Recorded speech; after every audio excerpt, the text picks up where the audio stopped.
Assalamualaikum warahmatullahi wabarakatuh.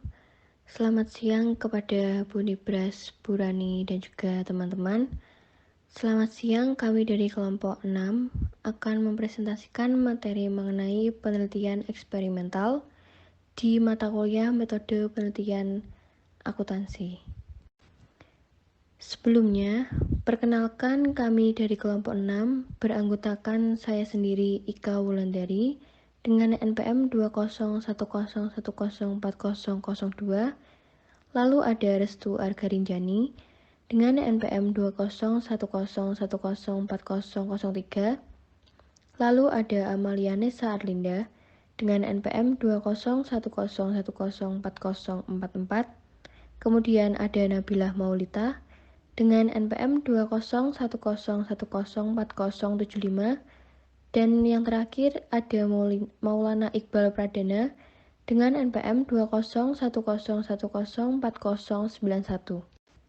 Sebelum kita menuju ke pembahasan materi, terdapat beberapa poin atau pokok-pokok pembahasan dari materi tersebut. Untuk poin yang pertama, terdapat rumusan masalah. Untuk poin yang kedua, terdapat teori dan konteks.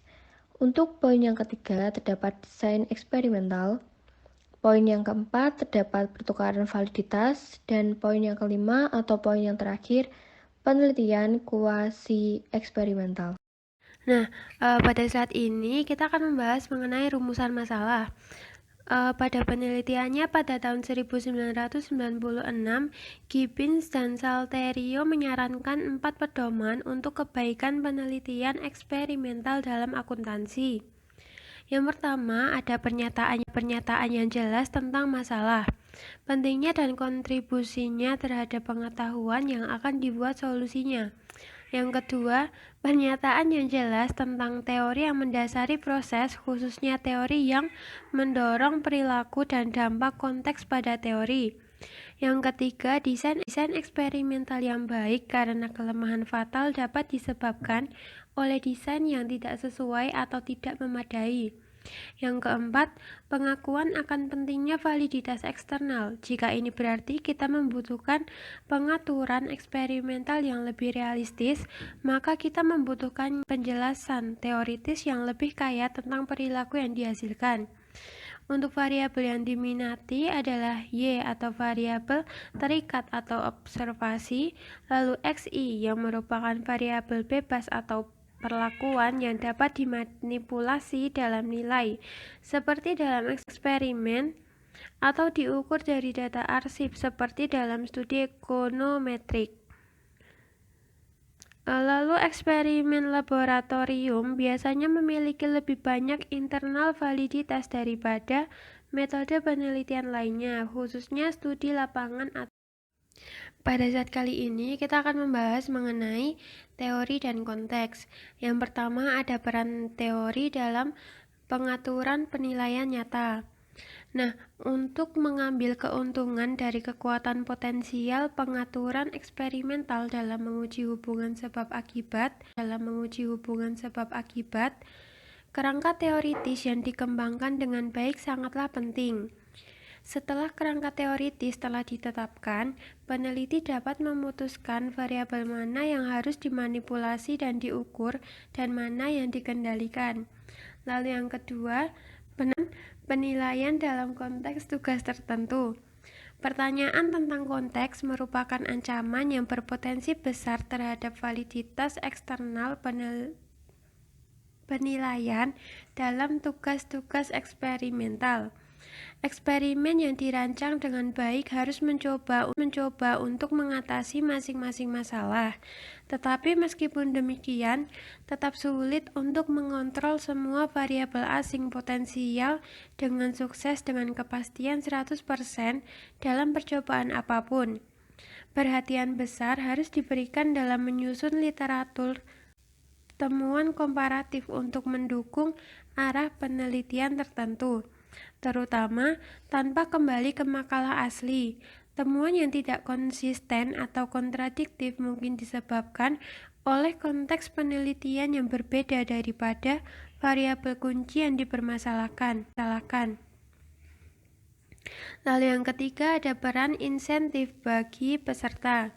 Libby dan Lippe pada penelitiannya tahun 1992 memberikan contoh menarik tentang hal ini, di mana mereka menyarankan bahwa kebisingan konseptual yang diperankan oleh skema insentif dipengaruhi oleh faktor-faktor yang tidak terukur. Kita mungkin perlu memeriksa teori insentif dan cara mereka mempengaruhi individu dengan karakteristik pribadi yang berbeda sebelum kita dapat mengukur efeknya. Lalu yang keempat, ada penggunaan tenaga profesional sebagai partisipan penelitian. Pada beberapa jurnal dan beberapa pengaturan eksperimental menuntut penggunaan peserta profesional yang terampil. Nah, hal ini membuat eksperimen menjadi semakin sulit, bahkan di luar jurnal papan atas, untuk mempublikasikan penelitian eksperimental menggunakan khalayak mahasiswa sepenuhnya. Hal ini terutama berlaku untuk audiens sarjana. Audiens siswa mungkin masih dapat diterima untuk pelaksanaan studi percontohan, tetapi mata pelajaran praktis atau profesional akan diberlakukan untuk studi utama. Lalu yang kelima, penggunaan penipuan untuk membuat pengaturan penelitian yang sesuai. Fakta bahwa subjek ditempatkan dalam pengaturan laboratorium dapat menciptakan efek yang menghasilkan hasil yang tidak akan muncul di luar pengaturan eksperimental. Hal ini dapat terjadi karena beberapa alasan, termasuk di mana subjek dapat mengadopsi sikap di mana mereka mencoba untuk menyenangkan peneliti.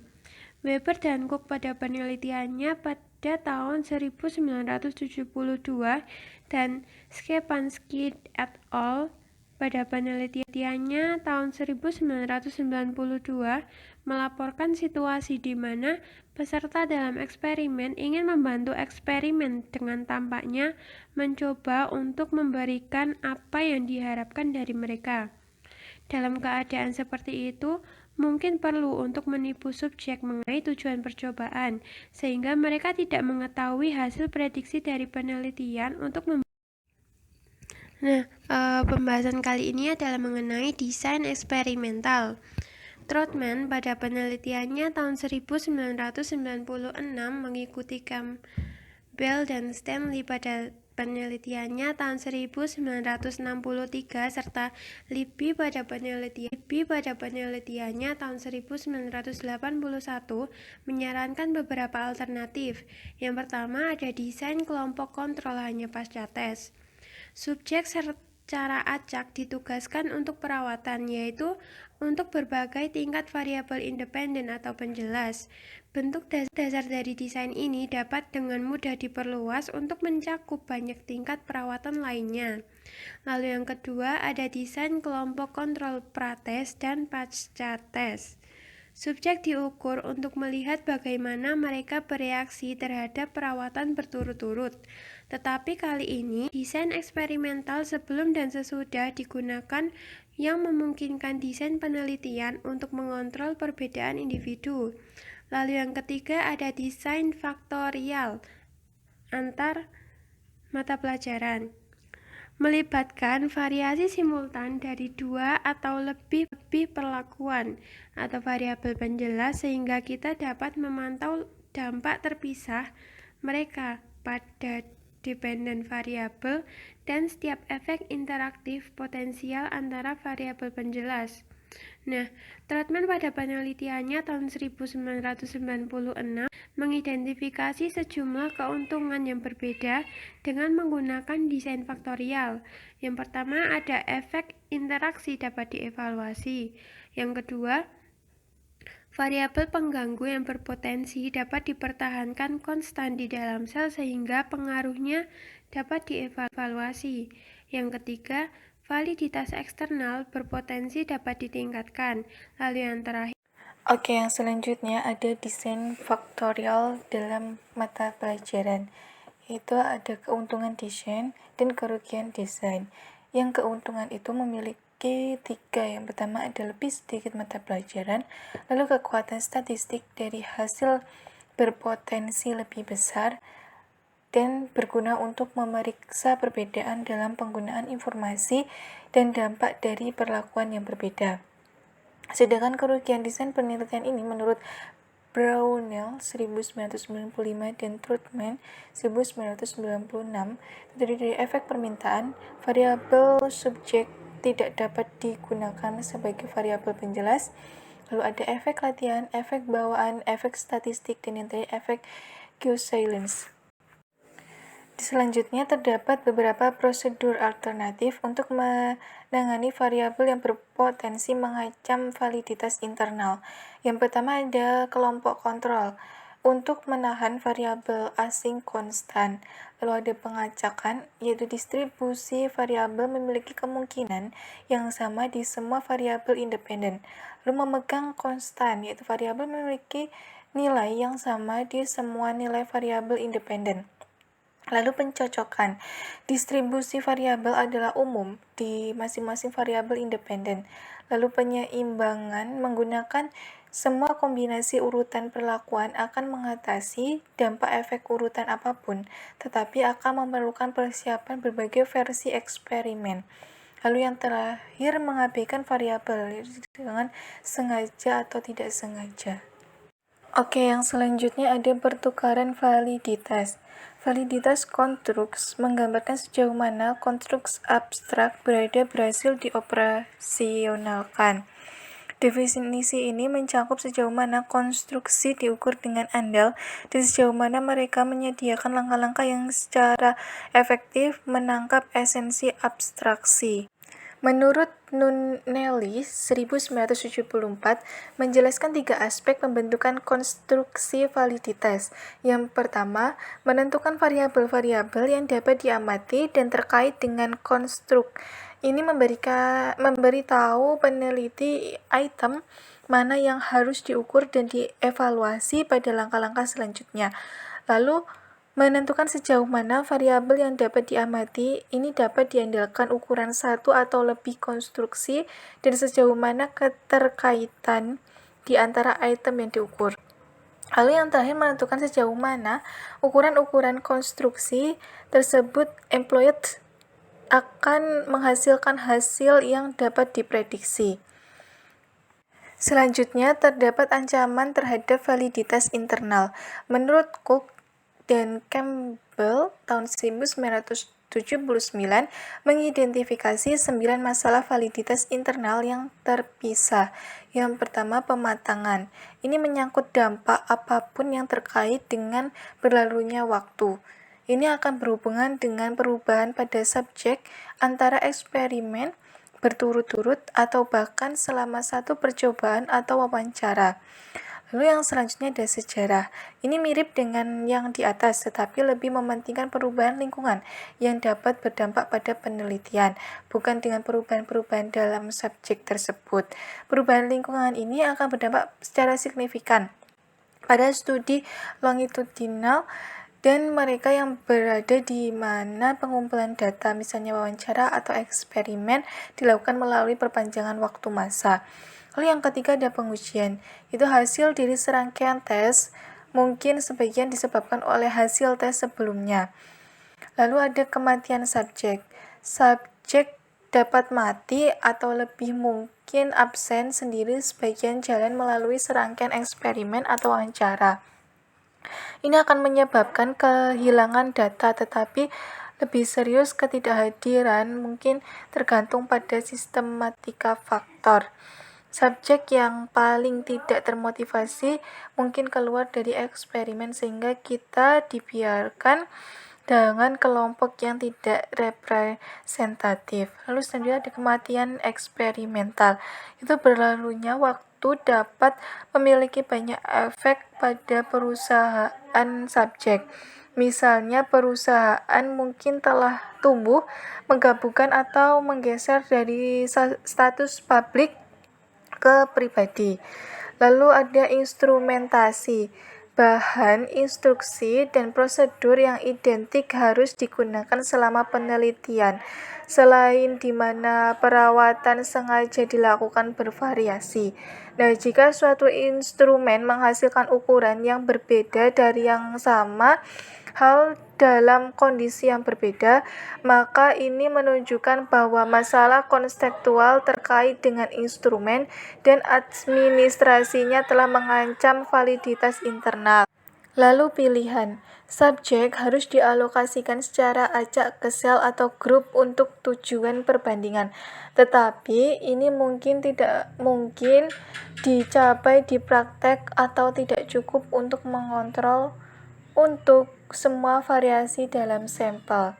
Sebagai contoh, asumsi yang mengontrol pengalaman dan jenis kelamin sebelum alokasi ke sel acak akan cukup mungkin tidak realistik jika ada perbedaan yang luas dalam karakteristik individu di antara mata pelajaran.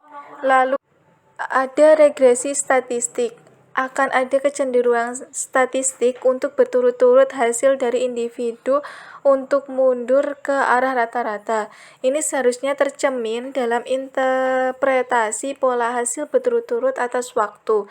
Nah, dengan demikian, di mana mata pelajaran menghasilkan skor yang sangat tinggi atau rendah dalam satu tes, mereka cenderung tidak melakukan hal yang sama pada yang berikutnya.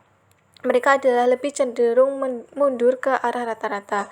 Lalu ada imitasi perawatan, di mana subjek dapat berkomunikasi dengan masing-masing lain. Ada kemungkinan bahwa kita tidak akan mencapai tanggapan independen. Ini dapat diatasi dalam pengaturan eksperimental dengan meminta subjek untuk tidak berkolaborasi atau dengan memanipulasi perintah instrumentasi untuk menghalangi berguna perbandingan atau dengan menyediakan proses pengisi untuk menempati potensi subjek yang mengganggu. Dan yang terakhir, ada demoralisasi yang kesal. Perawatan yang berbeda dapat menyebabkan tingkat yang berbeda motivasi di antara mata pelajaran dengan dampak konsekuensi pada hasil. Misalnya, subjek yang menerima umpan balik pada satu eksperimen dapat termotivasi lebih baik untuk percobaan selanjutnya daripada mereka yang tidak. Pertukaran validitas. Christensen 1994 menentukan 3 bentuk keprihatinan validitas eksternal. Yang pertama, validitas penduduk, kemudian validitas ekologis, dan validitas temporal. Lalu Brownell 1995 halaman 13 mengidentifikasi 3 ancaman validitas eksternal lebih lanjut. Yang pertama yaitu interaksi pengobatan seleksi, kemudian interaksi perawatan atau pengaturan, dan interaksi pengobatan atau pengobatan. Penelitian kuasi eksperimen. Eksperimen yang dilakukan di lapangan masih sangat jarang muncul dalam literatur, terutama karena kendala akses, pertimbangan etis, dan bahkan serikat pekerja. Penelitian kuasi eksperimen. Sejumlah isu penting muncul dari ini yang memiliki implikasi lebih luas untuk penelitian eksperimental. Yang pertama yaitu proses mencocokkan yang digunakan membuat kita percaya bahwa kita mungkin tidak membandingkan yang serupa dengan yang serupa. Kedua, kegagalan untuk mengisolasi kelompok eksperimen dan kontrol di bawah kondisi eksperimen yang identik memberikan ancaman terhadap validitas internal. Ketiga, eksperimen awal hanya melibatkan 6 personel wanita, walaupun total lebih dari 4.000 orang dipekerjakan di Hawthorne, menunjukkan bahwa sampel tersebut hampir tidak representatif. Keempat, subjek yang berpotensi tidak kooperatif dikeluarkan dari eksperimen sehingga kita mungkin berurusan dengan kelompok yang bias dan tidak representatif. Kelima, kematian eksperimental adalah masalah serius dengan studi longitudinal ini jenis ketidakhadiran dan pemutusan hubungan kerja menghasilkan diskontinuitas pengumpulan data. Keenam, sejumlah besar variabel intervensi yang terkait dengan sikap karyawan untuk bekerja dan satu sama lain telah diabaikan, misalnya pengaruh keamanan. Penelitian kuasi eksperimen. Ancaman yang diamati terhadap validitas terkait dengan efek Hawthorne dapat dengan mudah dibagi dalam 3 cara. Yang pertama yaitu indeksikalitas, yaitu variasi perilaku sehari-hari individu dalam eksperimen panjang. Yang kedua, efek eksperimen, yaitu bias yang muncul dari peneliti yang berperilaku berbeda dari hari ke hari dan antar kelompok memberikan informasi yang tidak diinginkan yang menghasilkan hasil yang berbeda. Yang ketiga, mediasi subjek, yaitu perbedaan yang terkait dengan individu yang menafsirkan persyaratan tugas secara berbeda. Selanjutnya yaitu penelitian kuasi eksperimen. Implikasi untuk ketiga efek ini pada penelitian akuntansi mungkin dijelaskan masing-masing sebagai berikut. Yang pertama, ancaman validitas eksternal. Karena subjek tidak akan berperilaku sama dalam konteks yang berbeda, atau bahkan dalam konteks yang sama pada periode waktu berikutnya. Yang kedua yaitu ancaman validitas internal, yang terkait dengan penggunaan peneliti yang berbeda untuk administrasi percobaan. Ketika mereka tidak ditulis atau tidak mendekati eksperimen dengan cara yang sama. Atau lihat Rosenthal tahun 1966. Yang ketiga yaitu ancaman validitas internal. Berasal dari asumsi tentang pribadi, karakteristik, kemampuan dan motivasi subjek penelitian, serta pemahaman tentang tugas eksperimental dan instrumental. Jenis hasil yang diamati dalam studi Hawthorne memberikan peringatan perawatan yang diperlukan jika kita merenungkan pencarian validitas eksternal yang lebih besar dalam pengaturan eksperimental.